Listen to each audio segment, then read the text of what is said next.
Welcome students. आज हम moot court के अगले सत्र में आज हम आगे चलेंगे। अभी तक हमने आपको मूड कोर्ट इन जनरल, आपको सिविल, पहले क्रिमिनल प्रोसीडिंग हल्का सा इंट्रोडक्शन दिया था, फिर कल हमने आपको सिविल प्रोसीडिंग और इसके बारे में, आज चौथा दिन हमारा है। और अब हम मूड कोर्ट में हमें क्या करना है, कैसे है, ये सब थोड़ा एक प्रारंभिक जानकारी हो गई है। अब हम आज आपको क्रिमिनल प्रोसीडिंग स्टार्ट करते हैं, उसके बाद फिर सिविल प्रोसीडिंग में बात करेंगे और 3 असाइनमेंट के क्वेश्चंस फिर हम इसके बाद में तीनों जो आपको कराना है वो प्रॉब्लम्स आपको देंगे और आपको करना होगा। कैसे करना है, क्या है, ये सब कुछ अभी सीखिए किस तरीके से करना है। मान लीजिए कि कोई क्रिमिनल प्रोसीडिंग है, तो क्रिमिनल प्रोसीडिंग में हम कैसे हम समझेंगे कि किस तरीके से कोई कार्रवाई करनी है। अगर कोई आपको मूड कोर्ट में कोई प्रॉब्लम या आपको दिया जाता है तो उसमें क्रिमिनल प्रोसीडिंग में किस तरीके से कैसे प्रोविजन को अप्लाई करेंगे, इसके लिए हम आपको बेसिक आपको बताना चाह रहे हैं। पूरा क्रिमिनल प्रोसीजर हम स्टार्ट कर रहे हैं। मान लीजिए कि क्राइम कमिट हुआ,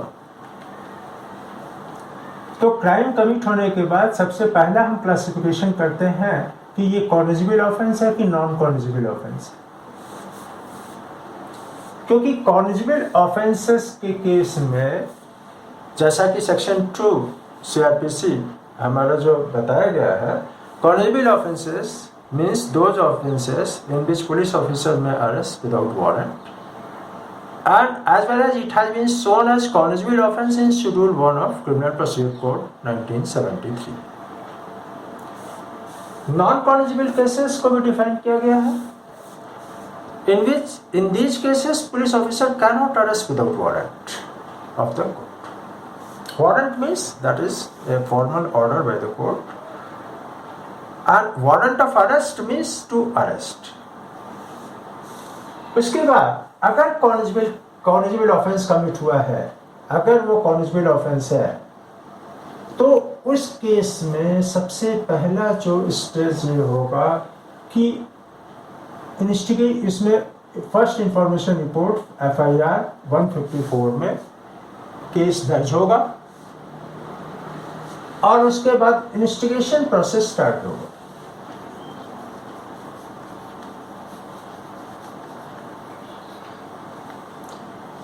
इन्वेस्टिगेशन में सबसे इन्वेस्टिगेशन का जो मुख्य उद्देश्य है, to collect evidence. The main purpose of investigation, section 2H criminal procedure code 1973 में इन्वेस्टिगेशन को डिफाइन किया गया है। The very purpose of investigation is collection of evidence shall be made by the police officer or any person who has been authorized by court to conduct investigation. उसके बाद investigation का जो उद्देश्य क्या होता है, जैसे ही क्राइम कमिट होगा तो पुलिस ऑफिसर और investigating officer will proceed on spot, लेकिन साथ में एक मेमोरेंडम जो कि इन्वेस्टिगेशन कंप्लीट होने के बाद जो केस को कॉग्निजेंस लेने के लिए जिस कोर्ट में, जिस मजिस्ट्रेट के समक्ष कॉग्निजेंस लेने के लिए प्रस्तुत किया जाएगा, उसको भी एक नोटिस मेमोरेंडम दिया जाता है, जिससे कि इन्फॉर्म किया जाता है कि हम वहां पर इन्वेस्टिगेशन करने जा रहे हैं, ऐसा इन्फॉर्मेशन हमको प्राप्त हुआ है। फ्रॉम इन्फॉर्मेशन रिसीव्ड और अदरवाइज, सेक्शन 157 में ये लिखा हुआ है, प्रोसीजर फॉर इन्वेस्टिगेशन। अच्छा, और पुलिस ऑफिसर को जो पावर है वो 156 सब क्लॉज 1 में पुलिस ऑफिसर को पावर मिलता है इन्वेस्टिगेशन करने का। तो 157 में लिखा हुआ है फ्रॉम इंफॉर्मेशन रिसीव्ड और अदरवाइज।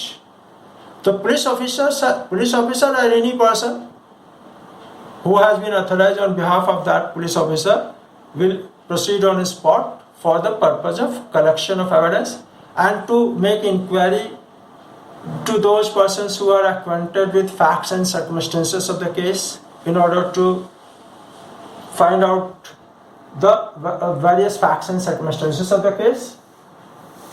और उसके बाद ये प्रोसीजर वहाँ पर जो इन्वेस्टिगेशन का स्टार्ट हो जाएगा, फिर वो मतलब वहाँ पर ये जिस कोर्ट को एक प्रकार से जहाँ से कॉग्निजेंस लेगा, क्योंकि कि जब ये इंस्टिगेशन कंप्लीट हो जाएगा तो 190 में सेक्शन 190 सीआरपीसी के तहत जो सक्षम मजिस्ट्रेट होगा उसको first judicial magistrate first class वो कॉग्निजेंस लेगी इन्वेस्टिगेशन पुलिस रिपोर्ट के आधार पर। अभी वहां पे हम पहुंचेंगे। मीनवाइल 160 जैसे प्रोसीजर है कि विटनेस पुलिस मतलब किसी भी व्यक्ति को पुलिस जो है वो सम्मन कर सकती है कि आपसे पूछताछ करनी, जानकारी करनी, आपको जानकारी लेना है। 161 इसी प्रकार से है, जो कि 161 में जो एक प्रकार से प्रश्न पूछा जाएगा, those persons who are acquainted with the fact and circumstances of the case and the police officer will ask question and that person shall be bound to truly answer all questions except those questions which has tendency to expose him from self incrimination. जैसे कि वो अगर expose हो रहा है, अगर criminally एक प्रकार से खुद फंस रहा है, उन प्रश्नों का उत्तर देने के लिए बाध्य नहीं है, क्योंकि वो 161(2) में ये जो प्रोविजन मैं बता रहा हूँ, ये आर्टिकल 20(3) जो कि doctrine against self incrimination article constitution का है, ये फंडामेंटल राइट का प्रोटेक्शन है उसको। फिर इसके बाद अब ये तो प्रोसीजर हुआ कि इंस्टिगेशन का 161 (2) और बीच में अगर 164 का स्टेटमेंट और कन्फेशन दो चीज आएगा। 164 में हमारा जो स्टेटमेंट का रिकॉर्डिंग होता है और कन्फेशन का रिकॉर्डिंग, पुलिस चाहे तो किसी का स्टेटमेंट भी रिकॉर्ड करवा सकती है 164 में, कन्फेशन भी रिकॉर्ड करवा सकती है। और इसमें एक पूरा डिटेल प्रोविजन है कि किस तरीके की से प्रक्रिया उसका सीआरपीसी के क्रिमिनल प्रोसीजर कोड के सेक्शन 164 में दिया हुआ है। फिर एक इसको यहाँ पर हम विराम देते हुए हम थोड़ा सा अरेस्ट की बात करेंगे कि मान लीजिए अरेस्ट होता है, अगर कोई व्यक्ति अरेस्ट होता है तो सेक्शन 41 से लेकर के 60 तक हमारे अरेस्ट का प्रोविजन दिया गया है। अरेस्ट का provision section 41 to 60 criminal procedure code 1973। किसी 41 में, जैसे 41 में है कोई भी किसी भी प्रकार जो कॉग्निजेबल ऑफेंसेस जो कमिट होता है तो उस केस में पुलिस ऑफिसर अरेस्ट कर सकती है। 41 भी एक बड़ा महत्वपूर्ण प्रोविजन है जिसमें कि अरेस्ट को लेकर के बड़ा महत्वपूर्ण अमेंडमेंट किया गया था।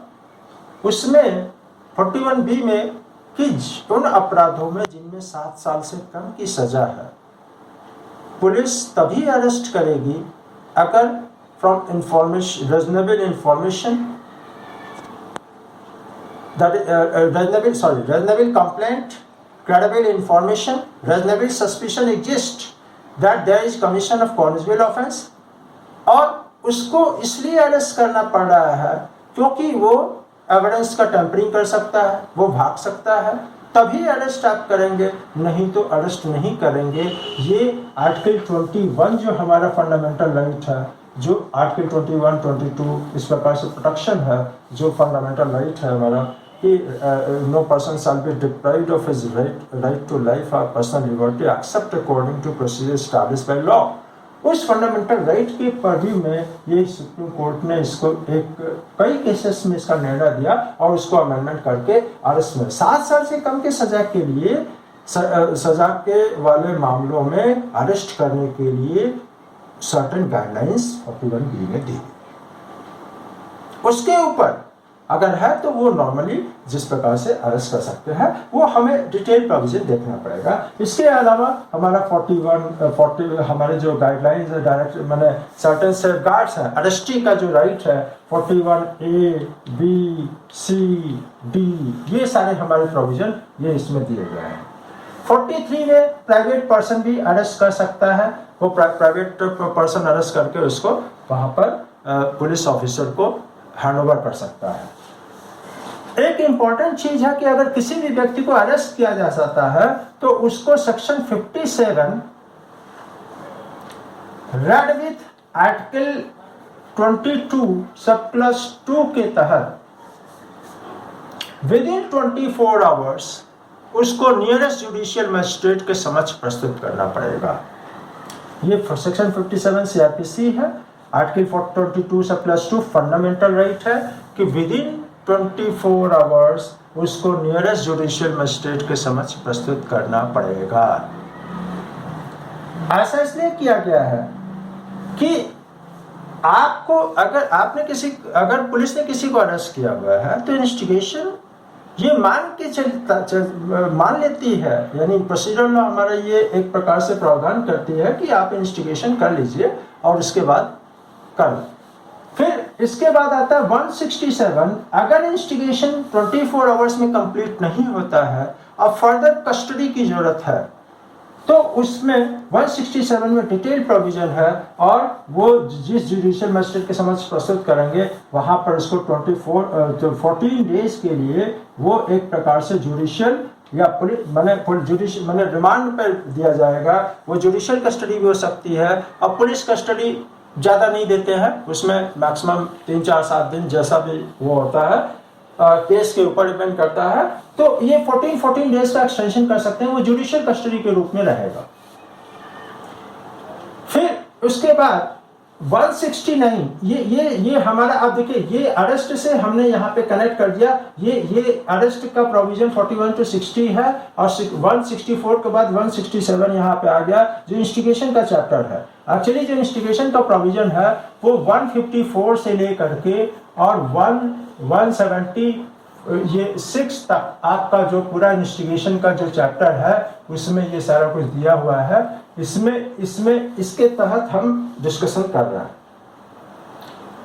167 में जो मतलब एक प्रकार से जुडिशियल कस्टडी या पुलिस कस्टडी जैसा भी केस होगा और उसमें और सारे डिटेल प्रोविजन दिए गए हैं। उसके बाद अगर मानिए कि फिर आती है बात इन्वेस्टिगेशन कंप्लीट होने के बाद या तो एविडेंस डेफिशिएंट होगा या सफिशिएंट होगा, जैसा भी केस हो।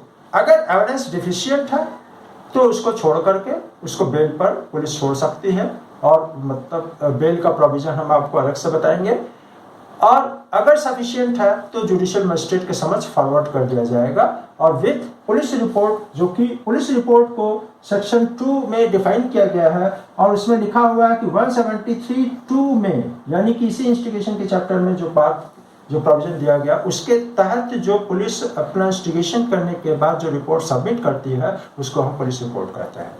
तो कहने का मतलब हो गया कि पुलिस रिपोर्ट। अब हम इसके बाद इंस्टिगेशन कंप्लीट, मान लीजिए कि हमारा इंस्टिगेशन जो पहला पार्ट हमने आपको बताया था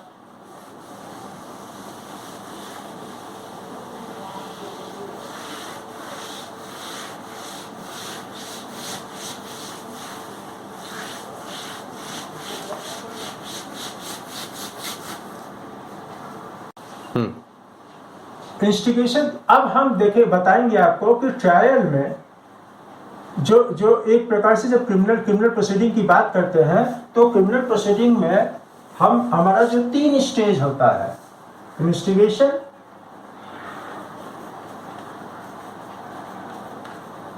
इंक्वायरी, ट्रायल।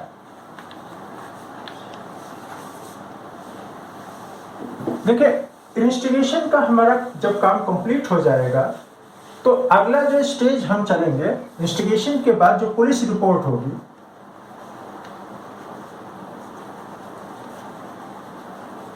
उसका सेक्शन 190 में कॉग्निजेंस लिया जाएगा। 190 में इसका जो जुडिशियल मजिस्ट्रेट फर्स्ट क्लास इसका कॉग्निजेंस लेगी।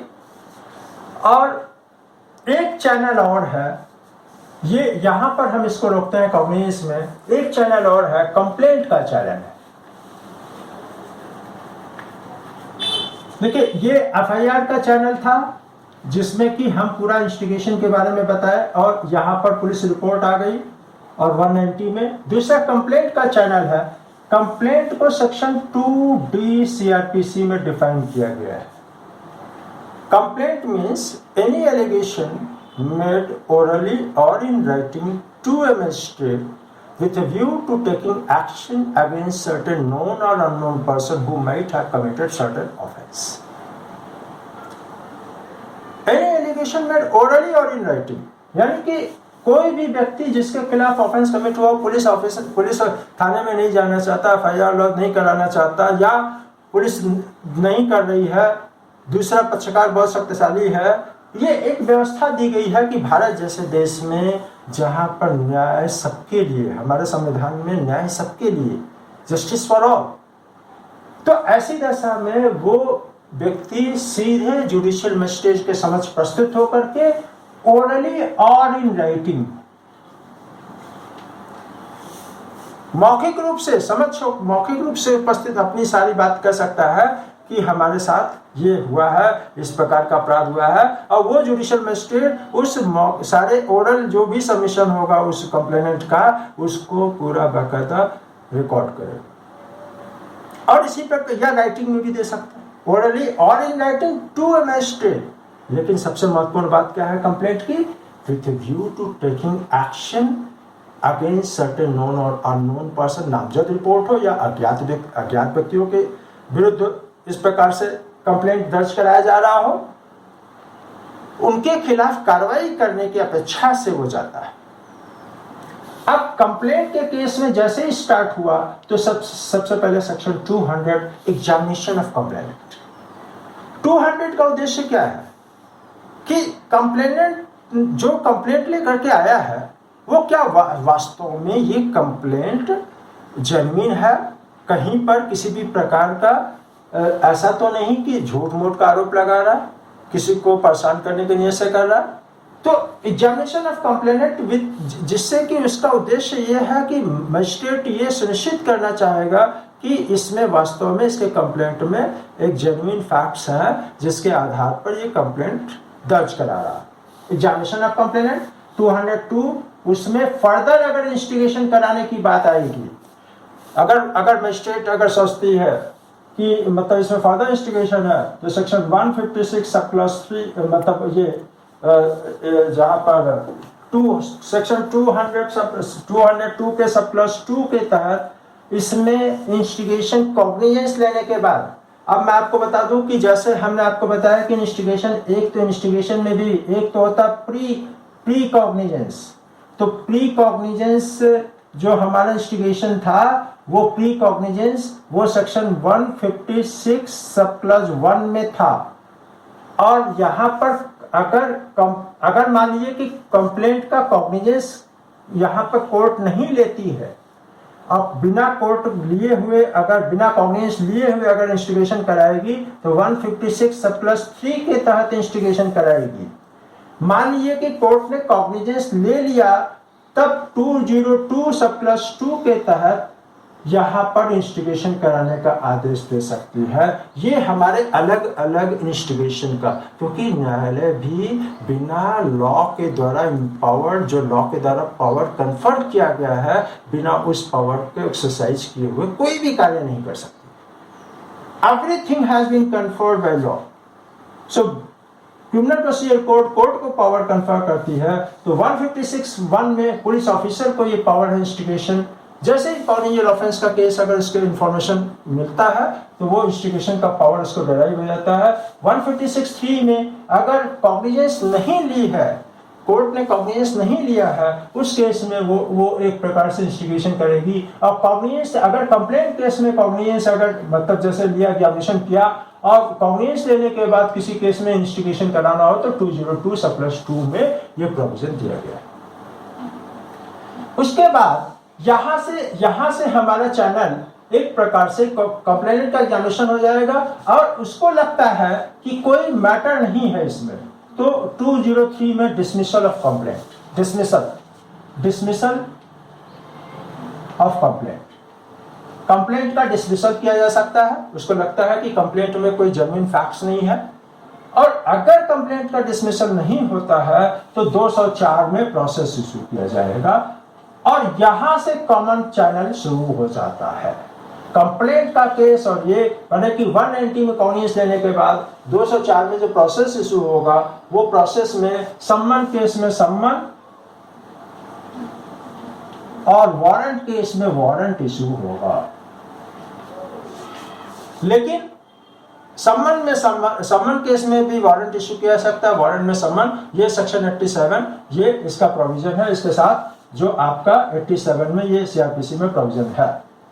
अब मैं आपको बताता हूं कि सम्मन केस वारंट केस क्या है। वारंट केस का मतलब होता है ऐसे सारे ऑफेंस जिसमें life death sentence, life imprisonment या इम्प्रिजनमेंट मोर देन 2 years। और सम्मन केस का मतलब अदर देन वारंट केस, यानी कि मोटे तौर पे 2 साल से ऊपर की जो सजा हो गई, 2 साल तक, 2 साल से नीचे का सम्मन केस हो गया, 2 साल से ऊपर यानी कि डेथ सेंटेंस, लाइफ इम्प्रिजनमेंट या इम्प्रिजनमेंट अप टू 2 years, ये हमारा वारंट केस हो जाएगा। और सम्मन केस में सम्मन फर्क क्या है? सम्मन केस में एक सम्मानजनक तरीके से उनको सूचना दी जाती है कि आप आइए, आपके खिलाफ एक कंप्लेंट आई है या एक प्रकार से पुलिस इन्वेस्टिगेशन करके रिपोर्ट आई है। मीनवाइल बीच में अगर अरेस्ट हुआ है, ऑलरेडी कस्टडी में है, तो उसकी बात अलग। लेकिन ये कोई जरूरी नहीं है। हमने आपको इसीलिए अरेस्ट का प्रोविजन बताया कि इसमें जैसा सिचुएशन होगा वो होगा। वो एक ये सारे जो क्रिमिनल प्रोसीजर कोड में जो सारे सेक्शंस दिए गए हैं, these are just like a legal tools, wherever जहां पे एप्लीकेबिलिटी होती है उसको अप्लाई किया जाए।